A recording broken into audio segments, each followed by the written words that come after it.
নমস্কার বন্ধুরা, লক্ষ লক্ষ চিটফান্ড প্রতারিত ব্যক্তিদের জন্য একটি বড় খবর।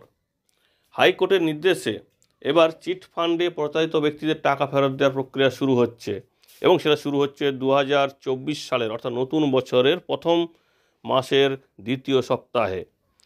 আপনারা জানেন গত কয়েক বছর আগে বিভিন্ন চিটফান্ড সংস্থা, রোজ ভ্যালি, সারদা, পিনকোন, এরকম বিভিন্ন ধরনের যে চিটফান্ড সংস্থা, যদিও অনেকে আবার বলে নাকি তারা চিটফান্ড নয়, তো যাই হোক, মোটামুটি আমরা যেটাকে সহজে বুঝি যে এইরকম একটি প্রতারণা হয়েছিল, সেই প্রতারিত ব্যক্তিদের টাকা ফেরতের একটা প্রক্রিয়া শুরু হচ্ছে এবং এটাও কিন্তু হচ্ছে হাইকোর্টের নির্দেশে।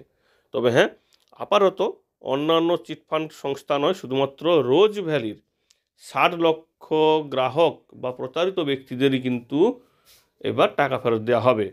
তো কীভাবে আবেদন করবেন সেটা নিয়ে বিস্তারিত এখনও যদিও জানানো হয়নি। তো আপনাদের সঙ্গে আমরা যে খবরটি শেয়ার করেছি, দেখতে পাচ্ছেন আপনারা, বাংলা হিন্দুস্তান টাইমস, অবশ্যই একটি বড় চ্যানেল, তারা বলেছে যে জানুয়ারির দ্বিতীয় সপ্তাহে একটি ওয়েবসাইট লঞ্চ করা হবে। সেই ওয়েবসাইটে আবেদন করতে হবে এবং সেখানে বিভিন্ন ধরনের ডকুমেন্টস, কেওয়াইসি ডকুমেন্টস এবং আপনি যে রোজ ভ্যালিতে টাকা রেখেছিলেন তার প্রমাণ সহ কোনো ডকুমেন্টস থাকলে সেগুলো আপলোড করতে হবে। অনলাইনে আবেদন করবেন।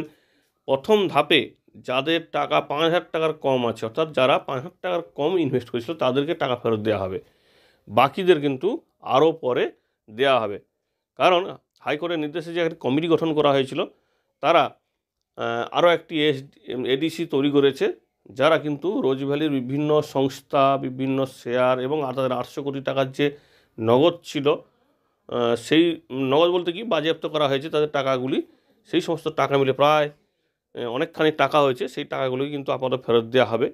কারণ দেখা যাচ্ছে রোজ ভ্যালিতে প্রতারিত ব্যক্তি প্রায় 60 লক্ষ এবং তাদের প্রতারণার যে অ্যামাউন্ট বা টাকা, সেটা হচ্ছে প্রায় 3,000 কোটি টাকা।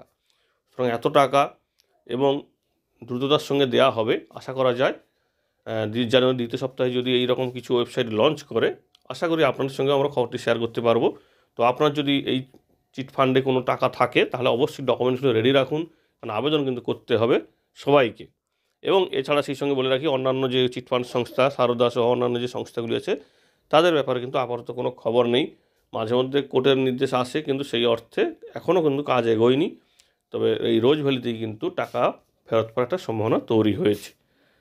আশা করি আপনি যদি নাও প্রতারিত ব্যক্তি না হয়ে থাকেন, অর্থাৎ আপনি যদি না ভুক্তভোগী হয়ে থাকেনও, যারা ভুক্তভোগী তাদের সঙ্গে প্লিজ খবরটি শেয়ার করুন, যাতে তারাও তাদের প্রাপ্য টাকাটা ফেরত পেতে পারে। কারণ প্রচুর মানুষ সর্বশান্ত হয়ে গেছে এই সমস্ত জায়গাতে টাকা রেখে।